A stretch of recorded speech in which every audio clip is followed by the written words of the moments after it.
Hey, onesies, Josh Williams here, and thanks for checking out this week's episode of the One Man Podcast. It's always free and available on iTunes, Apple Podcasts, Spotify, Google Play Music, and many more, as well as on the web at onemanpodcast.com. So please, whatever platform you're listening on, like and subscribe. While you're at it, give it a rating, leave a review. Why? Because it helps the podcast, and I'd really appreciate it. How about that?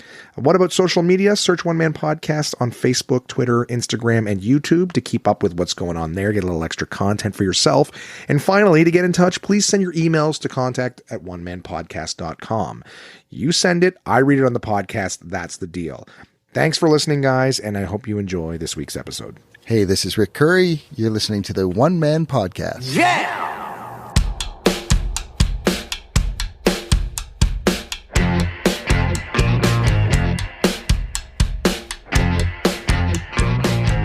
Hey, it's Josh Williams, and welcome to the One Man Podcast, episode number 125, alternate for Wednesday, October 2nd, 2019. How's it going, onesies? How have you guys been doing in the last week, huh?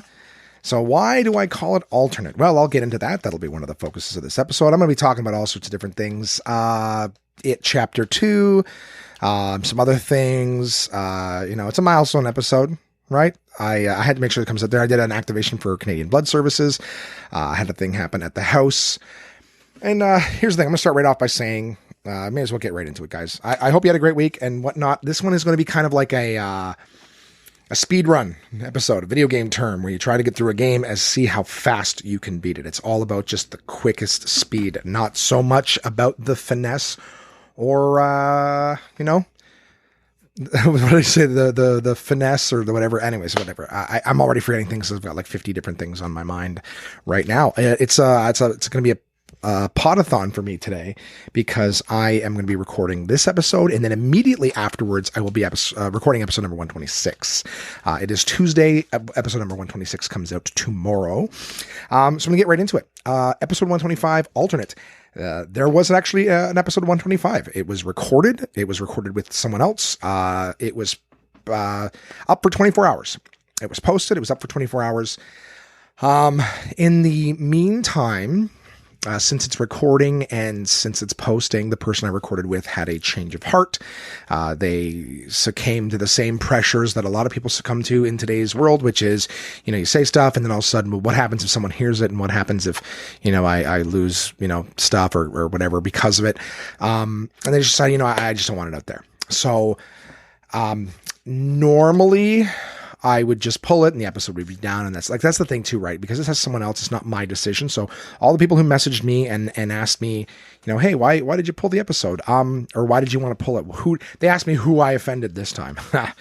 Fair question. I don't think I did. I think, and here's the thing, it was up for 24 hours. It had the life of a fly. It had 1 day of life and then it was dead. And it is dead, unfortunately, guys, forever. But the people who did hear it, really enjoyed it. I got a lot of really good feedback on it. And, I'm very frustrated with the whole thing, to be honest with you. I'm not going to name the friend. The friend is a good person. And it's just a shame. The funny thing is like, I'm most disappointed because this is somebody who is very creative. They're very funny. I love spending time with them and we make each other laugh and they're great. They really are a great person. Unfortunately, they, like me, have had little reprimands in the past due to, being themselves. And it's unfortunate because when you see something horrible snuffing out the creativity and the things that most people like about you, it's just a sad thing. I, of course, pulled an episode a while back because I actually got terminated because of it.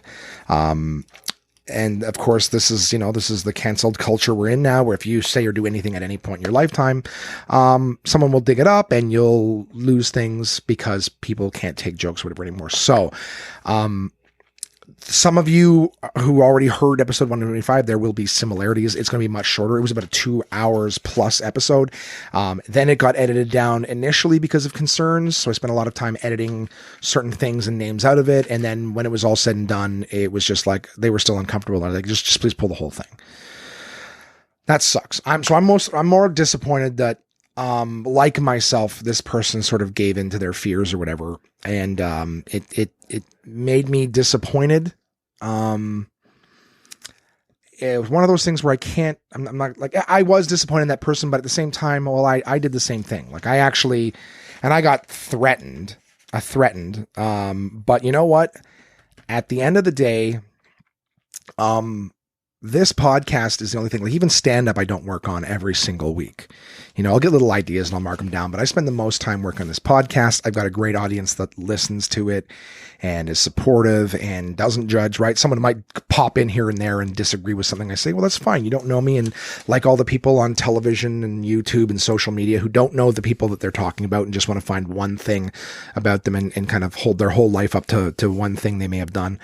You guys aren't like that. And I'll be honest with you, the person that I've been trying to be for a long time isn't the kind of person who's going to get mad at one person or frustrated with one person for doing something that I myself have done. So in light of that reflection and that recognition, I have reinstated episode that I pulled regarding myself. It is back up and it is available to you guys.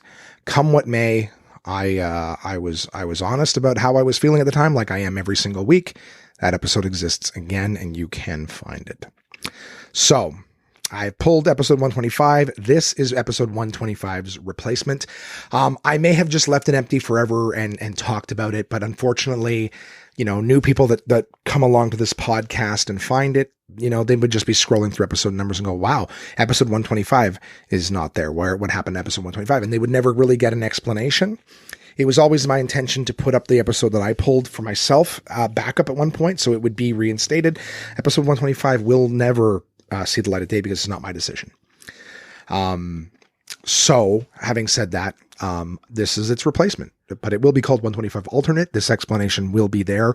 And I just want to say, guys, that it's, I know the world we live in right now, and I know the canceled culture. If you're one of those people out here who when you see something and you want to go for the throat and you want to tear people's dreams down and their lives down because of something they did 10 years ago, just know, you're not helping humanity. All right. The whole idea, we don't have freedom of speech, and I'm not making any claims that we do. Actually, believe it or not, for every Canadian likes to go around and act like we're better than Americans. Americans actually have better freedom of speech protection laws than we do.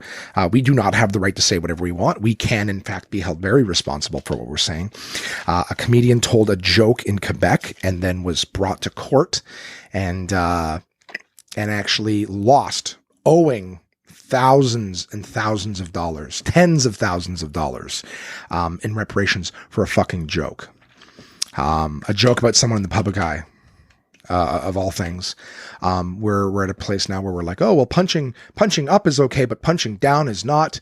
And, something controversial I wanted to talk about that I just mentioned. And I'm not saying that I have a position on it. I'm just saying my observation, just to clarify before someone finds this episode someday and decides to try to ruin my life with it, is I was talking with someone the other day who was angry because someone said that there was a girl who identified as black somewhere in the States, and she dressed the part and everything like that, and was saying that she felt like she was black. She was white. She was like, I identify as black. I feel like I'm a black person.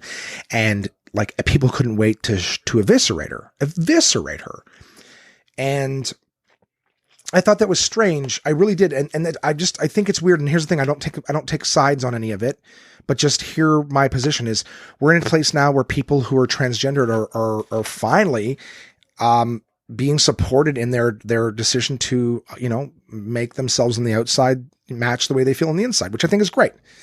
But this is what I don't like. On one hand, someone is saying, well, hey, my outside doesn't match how I feel on the inside, and I want to do something that helps me, express how I feel on the inside, and everyone supports that. And to even raise an eyebrow is like, you get crucified. And I'm not saying I'm someone who would raise an eyebrow. I'm just saying I believe in that. Hey, everybody should be who they want to be as long as you're not hurting anybody else, truthfully, right?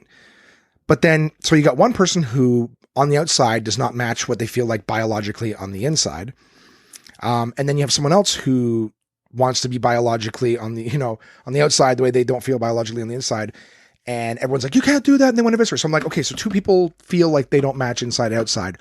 One of them's okay. One of them's not. Why humanity? One of them, we have countless arguments for how this isn't even a thing and blah, blah, blah, blah, blah. And this can be fine if that's the argument. But if that's the argument, society, why are those exact same people mad at this other person who's saying, I just don't match on the outside what I feel on the inside? How can we argue that it's totally not only, hey, is it acceptable and we should like allow this, not allow, but, accept this. That's the A word I was looking for. We should accept this. The other side is the same people going, no, it doesn't matter what you say. You are not that. But it's just, these are the problems with society. And you know what? We're still eating animals and people are still murdering, other human beings and selling children into sex. Nobody cares about that. We're arguing about the dumbest shit. If you're doing something that doesn't hurt anybody, leave them the fuck alone. You know what I mean? I don't get it. I don't get people, but there's people out there who, want to ruin other people's careers and find somebody who's achieving something and shred them down. It's just horrible. So you know what? I'm not going to be afraid anymore. Society, if you're going to come at me and you're going to fucking ruin my life over something, what I just talked about, someone could probably take and try to ruin my life with that. It doesn't matter. Whatever's going to happen is going to happen. I have listened to so many people when something new is happening, something progressive, and they go, oh, these are the end times. I really feel like these are the end times. Like, how much more can society do? Like, we're at a point now where everyone's a reporter. Everyone's got a phone in front of their face. Anything you say or do can be grabbed, edited, and thrown out to the universe and then judged by a jury of your peers, the people who have all day on social media. Here's the thing. I've said it before. Successful people who are out there contributing to society, are not whining and bitching and complaining and attacking other people. They're actually out there doing something. The people who complain are the ones who can't do anything and they want to tear someone else down. That's really what it is. Social justice warriors are not people who it's somebody who wants to look important. They want to do something that they feel makes a difference. They want to yell at people. Here's the thing. If any of these people stopped for a second and picked up a book about psychology, you would realize there's nothing you can do to change other people. Yelling at them, all you can do is support somebody who wants to change. But if someone doesn't want to change, they're not going to. They are not going to, in no amount of yelling, picketing, posting, blogging, tweeting, any of that stuff is going to change it. Someone who doesn't think you're right. And that's the least productive way to get someone to listen to you, is to yell at them and reprimand them and accuse them and attack them. They're doing it wrong. So, and the biggest thing is, if they really, like, everybody should know to look in the mirror first. You want to be the change you want to see in the world. You can only change yourself. You can't change anybody else. So you want to see something, set a good example. I have fuckloads of people in my life who expect everyone else to act a certain way and completely go against their own way of, why don't people act like this? I'm like, you don't act like that. Well, I can do it because it's, yeah, right. Well, everyone's got an excuse, right? Anyways, okay, this is a fucking preachy ass podcast. My point being is, I'm very disappointed that I had to pull an episode. I'm disappointed that it's because of fear. I'm disappointed that somebody I care about and I think is fantastic is going to stifle their creativity and their stuff because they're afraid of what might happen as a result. It sucks. So I can't in good conscience go at them when I have done it myself. So I put the episode back up, as I mentioned, and come what way, world, because I really don't care anymore. If I'm not expressing myself and I'm still running around afraid, it's bullshit. I'd rather be afraid, and at least I was honest. At least I was myself the entire time. Yeah. So, hey, what do you guys got going on? I'm just going to hit every point that I hit before, just so that I'm not done. For those of you who listened to 125 before it's pulled, by the way, that's a perfect reason for you to subscribe to this podcast. Because if I ever post something that has to be pulled later or changed or whatever it is, again, my policy going forward is really, I don't want to be a part of that. If I'm going to say it, I'm going to say it. And I'm going to put it up and I'm going to live with my decision, but that's who I am. Subscribe if something is to happen, even if just something crashes or the website fails, whatever. If you're subscribed, you're going to get it the second it comes out. Boom, downloaded to your device of choice, and you're in the money. So, having said that, anyone who listened to the episode before it was pulled, for the most part, I imagine that you're just going to hear a Coles Notes version of what you've already heard. So, please. At this point, please feel free to put away your mobile device and skip to episode 126, which I hope will be absolutely fantastic. Going forward in this episode, and I want to say thank you too for all of my onesie subscribers. Thank you for, 125 episodes. That's amazing to me. It's fun. I have spent more time and more consistent time doing this podcast than anything else in a long time. So yeah, I mean, I got a bunch of jokes in my head, but I don't think that they're, anyways, ask me, message me. I'll tell you what I was going to say. The milestone episode makes me really happy. I need 125 to exist, so that's why you guys are going to get this abbreviated one. So there's something there. And for those of you listening who never heard the other one, really hope that it made sense. So you guys are going to get, I did mention in that episode that a couple of weeks ago, if you listen to episode 123, I believe I said that as soon as it was over, I was about to go see the movie It Chapter 2. I talked about it at length in the previous episode. I'm going to just make it short. I really didn't like It Chapter 2. They took a lot of creative liberties that were not in the book, that were not in the miniseries. They added a bunch of backstory and alternate storylines that I did not feel made any sense whatsoever to the actual plot. So something that made sense, they took it away and they wrote something different. Here's the thing too. The first movie was so good at adding nods to the book and the original miniseries.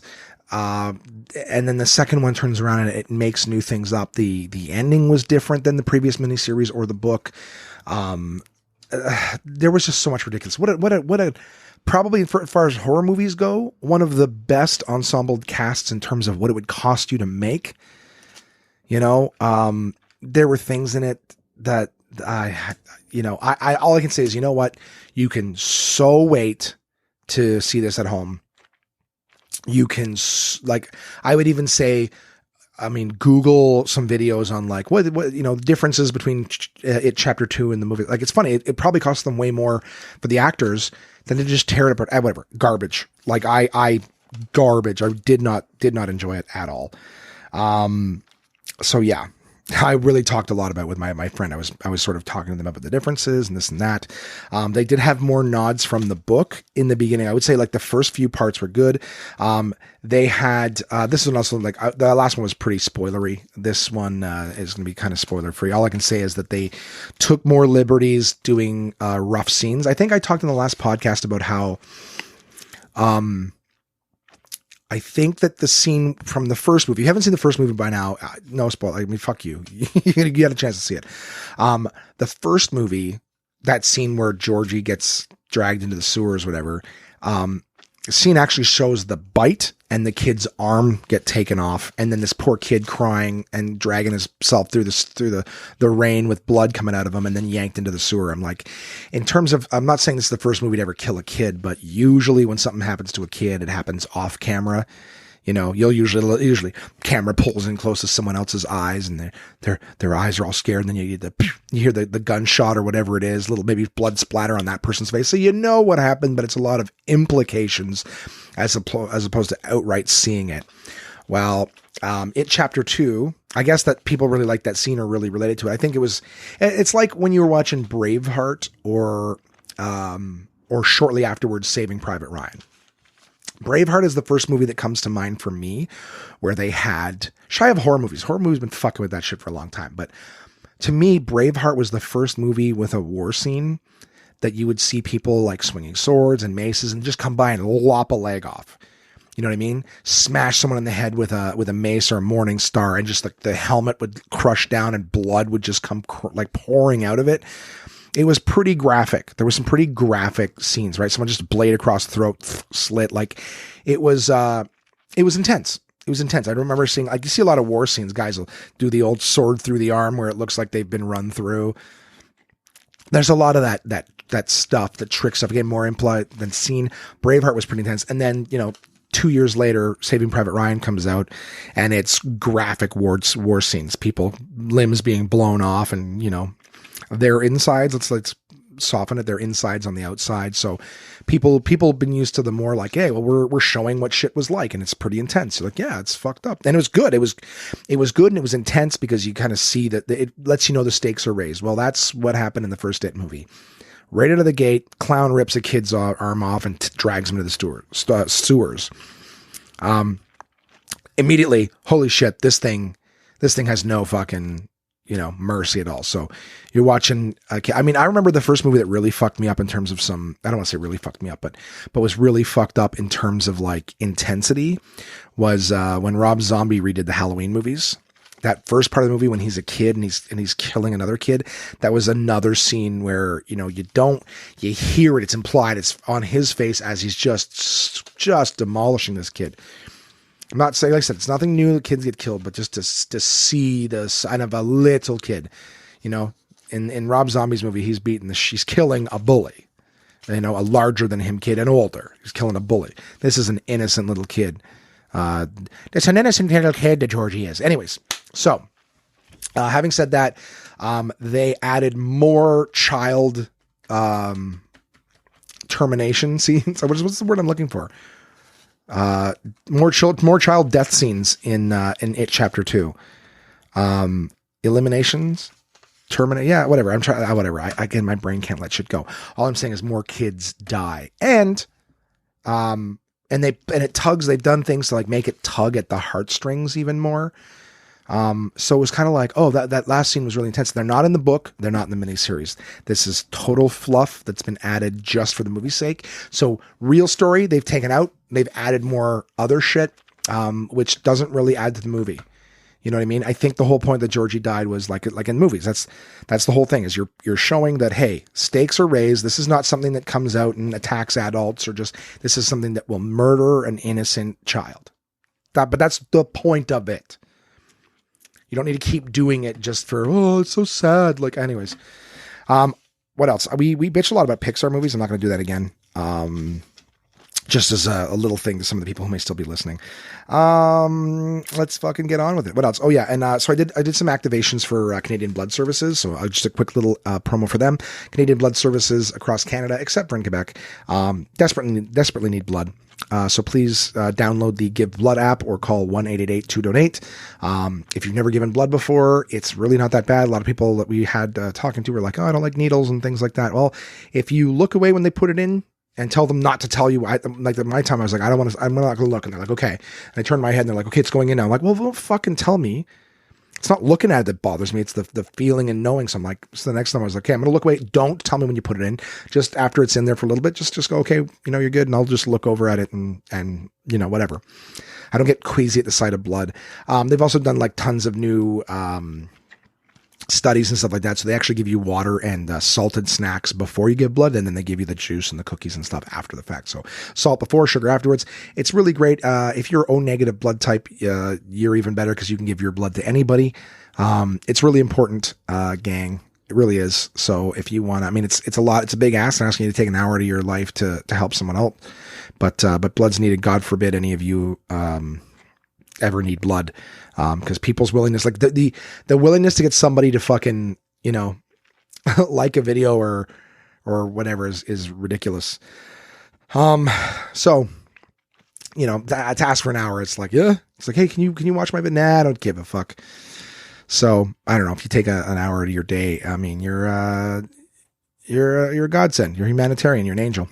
So please feel free to do that. But I did the CBS activations, and a lot of them were early morning. So one of the nights, Jason decides to bring home 1,000 people to the house at like 3:30 in the morning. So we had a real tough time sleeping, couldn't fall asleep. They were so loud. At one point I sent Jason a text message and said, hey, is there any way you guys can just stop yelling? Like and then I realized I hadn't asked politely. I'm a good person. I sent him a second text message saying, please, I'm not asking them to shut up. I'm not asking them to go away. I'm just saying, can you stop? They're like downstairs drunk and they're yelling at each other. Like just conversational, how drunks are, right? So I just said, he sends me a one-word text message, says, nope. And I hear him walk up halfway up the stairs. No, Josh, we're hanging out. It's just hanging out. Like, okay, well, I have to work first thing in the morning, Doesn't care. Just goes on all night. Go fuck yourself. And here's the thing. I wake up the next day. Kamar's already up because he works early in the morning. Kamar, I said to him, I'm like, fuck, did you hear them last night? He goes, yeah. And I go, I just asked Jason to stop yelling. And then Kamar goes, yeah. And he said, nope. And I go, how do you know? And he goes, oh, he showed me this morning and laughed. I'm like, so there you go. What a piece of shit. So he decides, like basically not just only like, if he'd said the next day, like, hey man, we were drunk, we were having a good time. I just didn't think there's anything I could do to quiet everybody down. it happens once in a while, and I'm sorry you're going to have a rough work day because of it. Like that I could have lived with. But the fact that not only was he an asshole about it, but he was proud of it. So here's the thing. My revenge wheels start turning. I'm like, because that's how men are sometimes. We're very, eye for an eye, and we'll get you back. But here's the thing. And I've learned this over time is if you do to somebody what they do to you, like, oh, if they did this to me, I'm going to make them, I'll give them a taste of their own medicine. That's abusive. To do to somebody else what they do to you is abusive. The healthy thing to do, the right thing to do, the most productive thing to do is to tell them how you feel. Well, I had already expressed to him what was going on. In my head, I was just like, you know what? I'm going to get even. I'm like, I couldn't sleep. I had a rough night because of their actions. So I'm like, what's the best way that I can express to Jason what I felt? And here's the thing. Jason never gets up early for anything. So to ruin his sleep in a night would make no difference. He'll just sleep in and make up for it. So in my head, I'm like, okay, what's something? So Jason likes to come home drunk in the middle of the night and then just kind of like go straight to bed.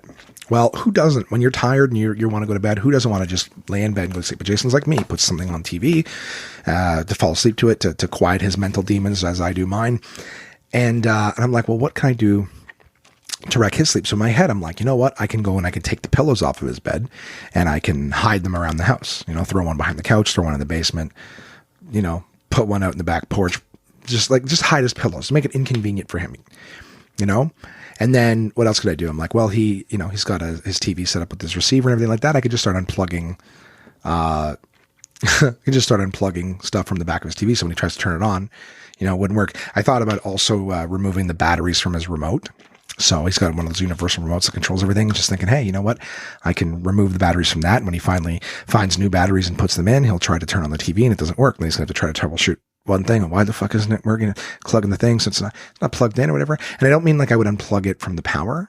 I'd have the TV come on, but none of the signal stuff work. What the fuck's going on? They start changing. And the whole idea is that by the time you find your pillows, by the time you change your batteries, by the time you figure out what's going on with your TV core, it's going to be a lot of things have gone on before you've been able to go to bed. So the whole idea is just delaying his sleep like he delayed mine. He delayed mine much longer. And I honestly don't even know if he would give a fuck. If he's so drunk, he just passes out, wouldn't care. Who knows? But that's what my gut instinct was fuck you. I'll give you a taste of your own medicine. I didn't do it. So I think the only satisfaction that I will get out of this is knowing that I told you onesies that I had I had a good revenge plan. Didn't do it because that would have been wrong. But I like, see what I'm saying? Like there's a difference, guys, between being someone who's like neutered, where you're like, oh, if you never would have been that person, it's hard to celebrate something you never were. Guys, I'm a good person now. It's like, yeah, Billy, you've always been a fucking straight and narrow little Boy Scout. But the fact that I got this in me, just know that, people. All right. This dragon lives within me and I'm a fucking hero because I keep that dragon at bay all the time to be a better man, to be a better person. It really sounds like I'm patting myself on the back. All I'm saying is it does take work to be a better person, right? It's not like, that's why I say too, if you've always been a Boy Scout, unless you got that story where you're like, yeah, I was a real piece of, I was a fucking rough person to be around. I mean, I've always been I think a good person, but there's been times where, yeah, if I get frustrated and angry or whatever, I've been a very angry person. I've felt very unfairly treated for a lot of my life. So I'm, I've been a defensive person. I am still capable of being, so yeah, and we're all fucked up, right? From our childhoods, all I'm saying is you straight and narrow people all the time, if you've never really had to deal with that shit, or you're still just getting to that breaking point. Like, no, everything's fine. No, I'm good. Well, then you're going to, climb a clock tower at some point. In fact, I don't know why they still make clock towers, right? They have one purpose only. We've all got watches and fucking timers on our cell phones, have for years, right? I think the only purpose a clock tower serves is to have a nice vantage point for a sniper to start murdering innocent people.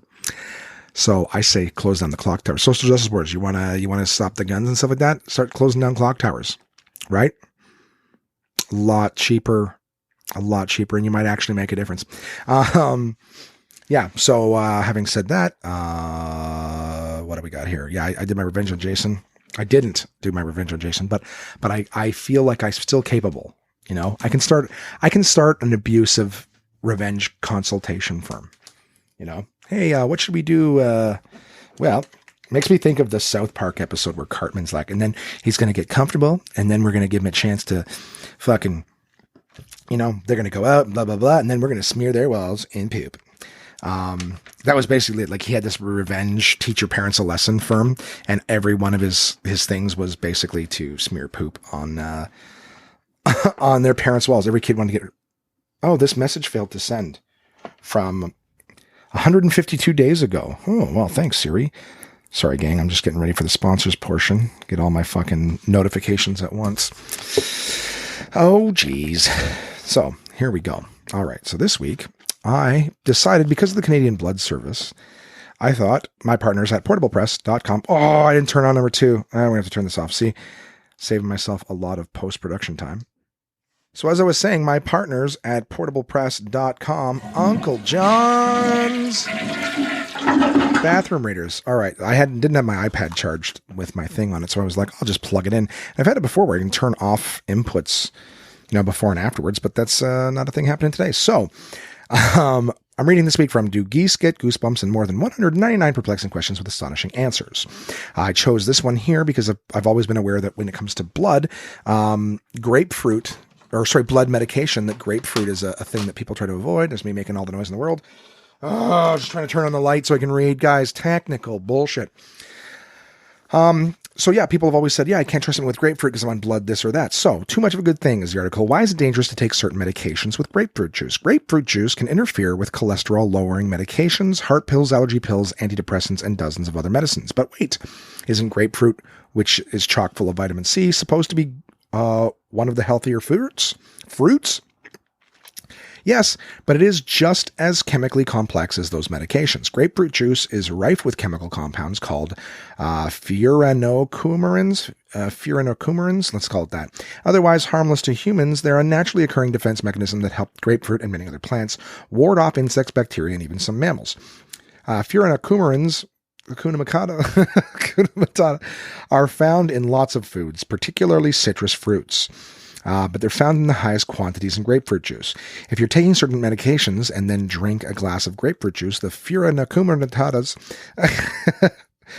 can interfere with your body's process of breaking down the drugs and sending the medicine where it needs to go. This doesn't mean it prevents the medicine from being effective. Quite the opposite. Instead, the body doesn't break down the medication and accepts it whole, which results in an extremely high dosage. This could potentially cause a lot of damage. For example, heart medications that are delivered in too high a dose could lead to blood clots or arrhythmia. Blood clots. Sorry, I still have my my aligners in. I'm beyond the due date, but they're sending me new ones because they're like, we can get a little bit more out of, a little bit more movement. So still struggling with, they're looser after 2 weeks, they're looser. So I'm beyond the 2 week point as I wait for them to send me new ones. So they do make, talking a little difficult, especially reading out loud. Too much of a statin could lower blood cholesterol levels way too far. So if you're on one of these medications and want to drink some fruit juice, try grape juice instead. But doctors recommend you drink a lot of water. And that, my friends, was my partners at portablepress.com, Uncle John's Bathroom Reader. Do Geese Get Goosebumps? And More Than 199 Perplexing Questions with Astonishing Answers. Also, guys, I have partners at Absolute Comedy. Absolute Comedy clubs in Kingston, Toronto, Ottawa, Ontario. I will be performing, let me see, whip up my calendar. My computer is rebooting itself because it's downloading an update, and the iPad seems to be working.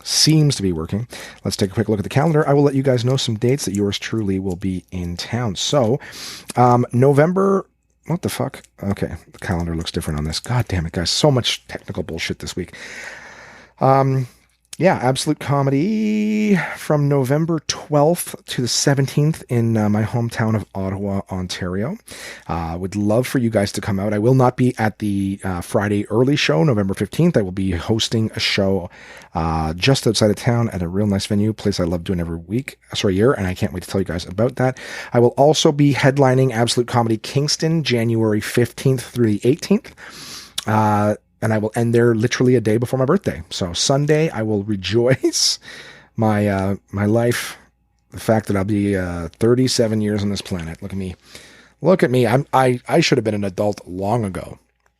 but I am still learning. And then, of course, I will be headlining my home club in my home city at Absolute Comedy the 21st to the 26th of January. So I do Kingston, celebrate my birthday, back to the nose of the grindstone. I will be recording my album the 24th and 25th of January here in Ottawa. So soon, I've been talking with the web guy. Soon we're going to create a direct link for you guys to be able to buy your tickets before anyone else. I'd love for you to be there. I really would love for you guys to be there. If any of you are not able to make it, I know a lot of people that want to come out. They can't really afford it. We're going to try to come up with some sort of system that maybe somebody who wants to support.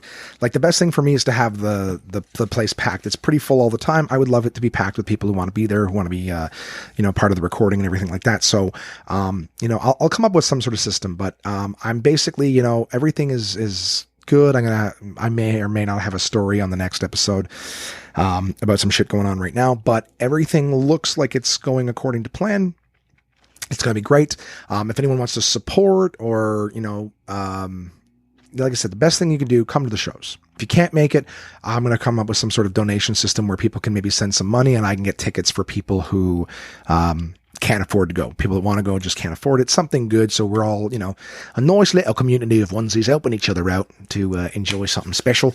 I just want to say, I love you guys. Love having this thing out there every week. Something for you guys to enjoy, free of charge.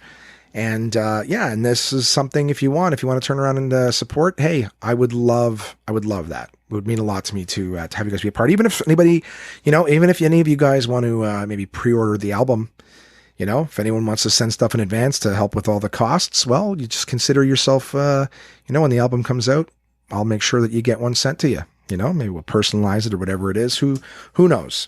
Again, as before, I've asked you guys, would you rather have a digital copy or would you rather a physical copy?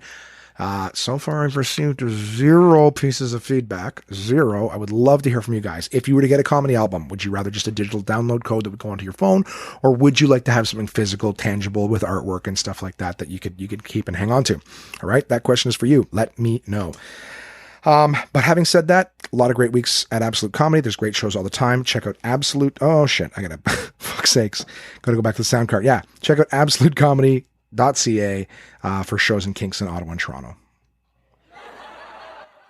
Absolute Comedy is the best live stand-up comedy from across North America, with locations in Kingston, Toronto, and Ottawa, Ontario. These comedians have been featured on Just for Laughs, Netflix, Comedy Central, CBC's The Debaters, Jimmy Kimmel Live, Conan, The Comedy Network, and much, much more. Go to absolutecomedy.ca to see this week's lineup. Planning a night out is easy with dinner and show packages, available at all locations. Live comedy is a great choice if you're organizing a celebration, fundraiser, company outing, or corporate event.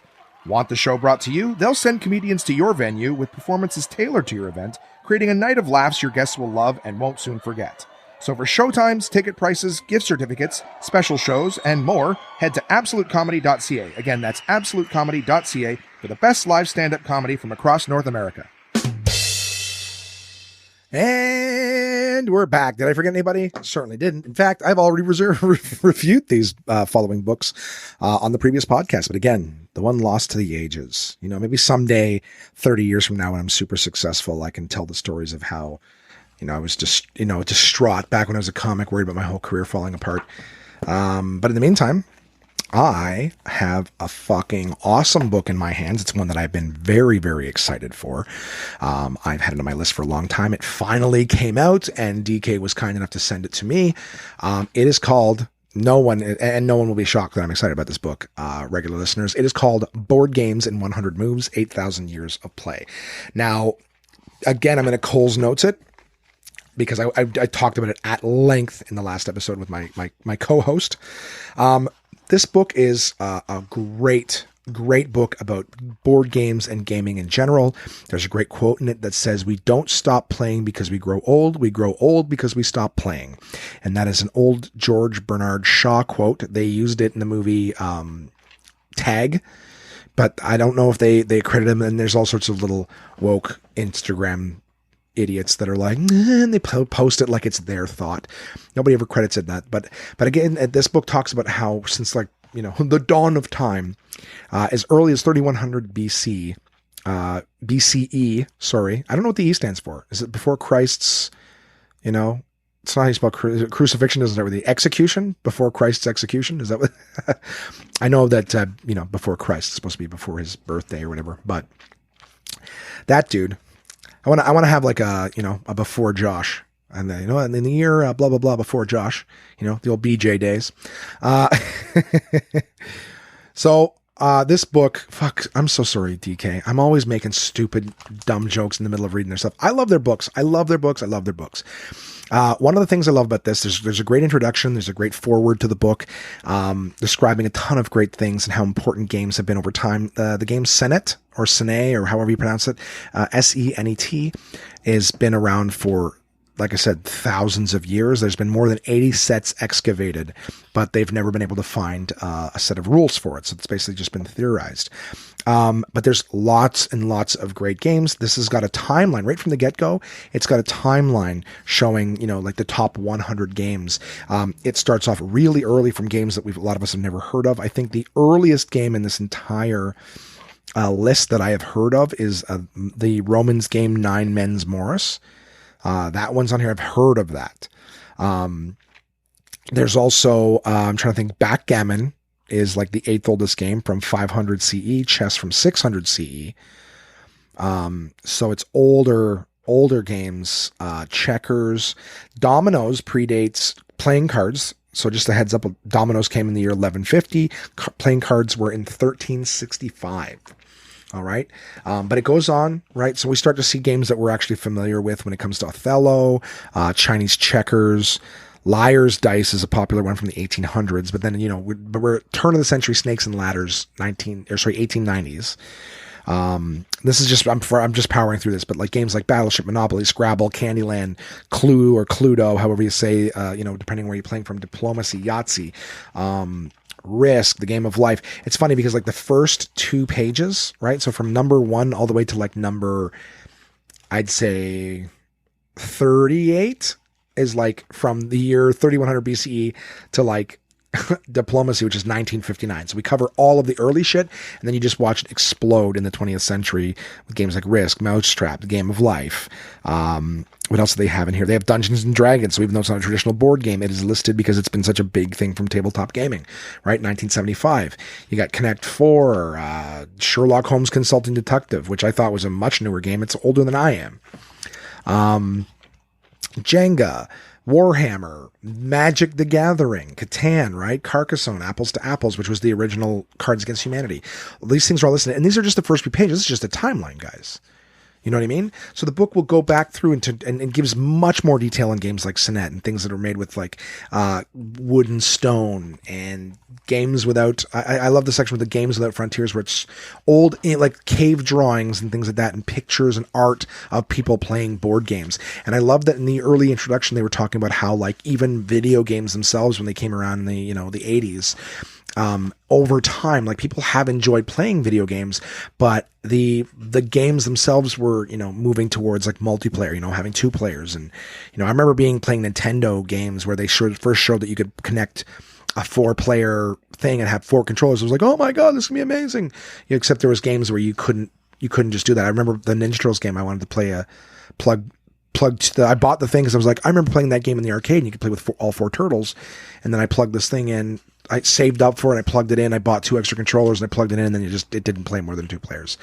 And now that shit is listed on boxes of games, like, multiplayer, but only 1 to 2 local and whatever. Anyways, the point being is that games in the grand scheme of things, video games have not been around that long. And yet the most popular versions of these games now are all the multiplayer shit, right? When you think about playing stuff like,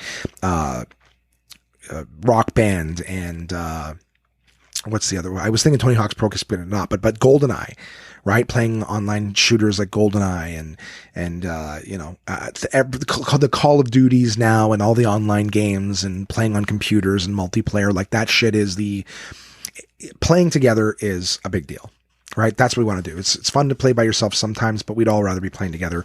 And this book, I don't say it's not so much about playing together, but it's about playing all these different games, the evolution of them. So from shuffling, to different kinds of cards and the different games that are out there, the introduction of cardboard games, things like Monopoly or whatever. If you like games, this is a great way to learn the history of them, to learn what they brought to the table. No pun intended.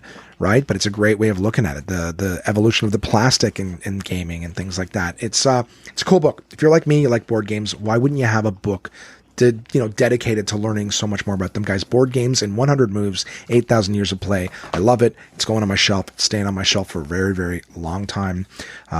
I love it. It's a great little reference book. It's kind of cool. And what's more relaxing than playing, some games with friends, having a nice evening, and, well, a complete massage. That's what. Complete massage, guys. Neil Yard's Remedies, all right? Complete massage, all the techniques, disciplines, and skills you need to massage for wellness. So this book, again, gave it a much longer review on the previous episode. All I got to say is I love receiving massages, and I do enjoy, giving massages. Sometimes it's just like a nice little neck shoulder massage to a friend or whatever it is, just if they're not feeling good. I like being able to help someone feel better. This book talks about all the techniques. There's lots of course, like anything DK, there's a lot of science in the beginning. Science in the sense that they're backing up what they're talking about in the book. It's not just a book that says, hey, we're going to make claims. There's lots of things that show the nervous system, skeletal system, circulatory system. And all of that stuff is a good, there's aromatherapy stuff in here too. So if you're going to give a massage, why not include the aromatherapy, the tools of the trade, being prepared with the tables and stuff like that. Then there's a basic techniques section. It goes further deeper. There's arrows showing how not only the techniques with your hands, but what movement ways you should be doing, the different pressure points and things like that. It's a fucking amazing book. I haven't read all of it. I read all the stuff and then I went into certain special sections. But I went into it. There's everything from like neck, head, they show you different types of massage, and they show you different areas of massaging on the body. And they even have hot stone massage type things, how to do sinus, like for people with sinusitis, how you can massage them to get rid of the sinusitis, or at least to help with it. Headaches and migraines, all sorts of things like that. They do things like tennis elbow and stuff like that. They're big things for some people, but strains, cramps, everything like that. There was even a section on how to give massage to people undergoing cancer treatment. So if they had a bad day or if they're not feeling well, how you can give them a massage and you can help out just to relieve some of the pains of that. They're not fucking around, guys. It's a good book. It's really important to me. I love this book. I can't wait to get through it. And to be honest with you, I'm don't start coming to me asking for free massages. I'm a big believer in, hey, especially in partners, like we take turns doing massage. So if you guys are those friends that like to give each other massages, Chris, I know you and Bex, to do a little massage thing. This is a great book for you guys, right? You guys can fucking get good at it and do a good job. So Complete Massage, all the techniques, disciplines, and skills you need to massage for wellness. Great books this week, guys.